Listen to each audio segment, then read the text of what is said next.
ஆயிரம் ஆனாலும் மாயூரம் ஆகாது எனும் முதுமொழிக்கேற்ற புகழ்பெற்ற திருத்தலமான மயிலாடுதுறையில் நடைபெறும் துலாக்கட்ட காவிரி கடைமுழுக்கு மிகவும் சிறப்புடையதாகும். காவிரி கரையில் உள்ள மயிலாதநாதர் கோவிலில் சிவபெருமானும் அமயாம்பிகை அம்மனும் மயிலாக காட்சி தந்து பக்தர்களுக்கு அருள் வழங்குவதால் இத்திருத்தலம் மயிலாடுதுறை என பெயர் பெற்றதாக கூறப்படுகிறது. மயிலாடுதுறையில் நடைபெறும் ஐப்பசி மாத கடைமுழுக்கு எனப்படும் துலாக்கட்ட நீராடல் மிகவும் பிரசித்தி பெற்றதாகும். கங்கை, யமுனை, கோதாவரி போன்ற புண்ணிய நதிகள் தங்கள் பாவங்கள் போக்க காவிரியில் கடைமுழுக்கு நிகழ்ச்சியில் நீராடி தங்கள் பாவங்களை போக்கிக் கொண்டதாக கூறப்படுவதால் கங்கையில் நீராடுவதை விட அதிக பலன்கள் இக்காவிரியில் நீராடுவதால் கிட்டும் எனவும் நம்பப்படுகிறது. இந்த மயிலாடுதுறை கடைமுழுக்கு துலாக்கட்ட நிகழ்ச்சிகளை தங்களுக்கு வழங்குவதில் பெருமை கொள்கிறோம். சிப்பியின் சின்னத்திரை செய்திகளுக்காக ஒளிப்பதிவாளர் கருணாவுடன் நம்பி.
காவிரி பெண்ணே வாழ்க, காவிரி பெண்ணே வாழ்க, உந்தன் காதலன் சோழவேந்தனும் வாழ்க. காவிரி பெண்ணே வாழ்க, உந்தன் காதலன் சோழவேந்தனும் வாழ்க. காவிரி பெண்ணே வாழ்க, நீ வாழ்க பெண்ணே வாழ்க.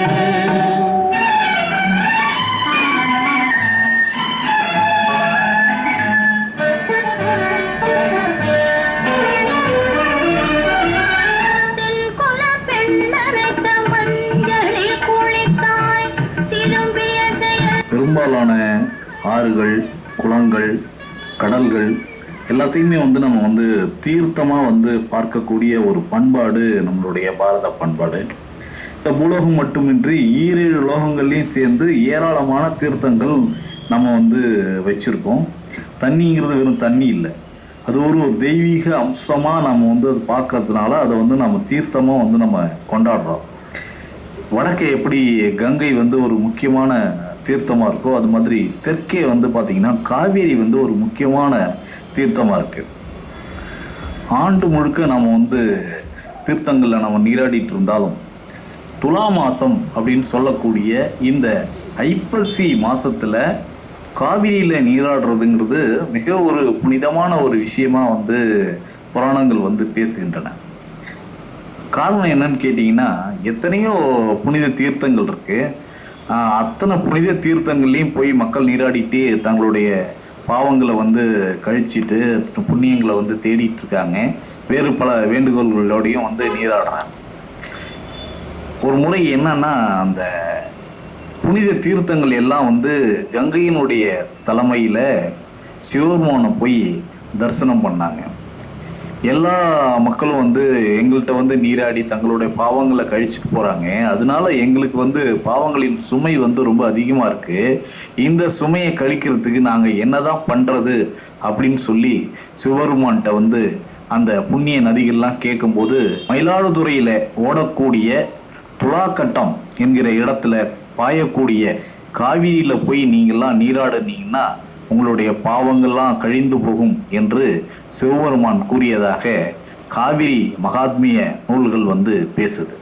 அப்படி ஒரு புனிதமான ஒரு நதியா, எல்லா நதிகளும் தங்களோட பாவங்களை நீக்கிக் கொள்வதற்காக வந்து நீராடக்கூடிய ஒரு நதியா காவிரி வந்து இருக்கு.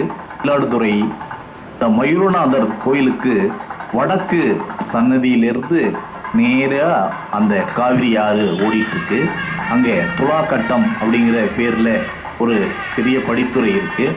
அந்த படித்துறையில் நீராடும் போது மிகுந்த பலன் கிடைக்குது அப்படிங்கிறது தான் இந்த முக்கியமான ஒரு விஷயம். எல்லா இடங்களையும் பார்த்தீங்கன்னா அந்த கோயிலில் இருக்கக்கூடிய குளங்கள் மத்தியில் வந்து ஒரு நீராழி மண்டபமும் அதில் வந்து ஒரு நந்தி சிலையும் வைத்திருப்பாங்க. மயிலாடுதுறையில் காவிரி ஆற்றின் நடுவிலேயே வந்து சிவன் கோயிலை நோக்கி நந்தி அமர்ந்திருக்கக்கூடிய ஒரு நீராழி மண்டபம் இருக்குது.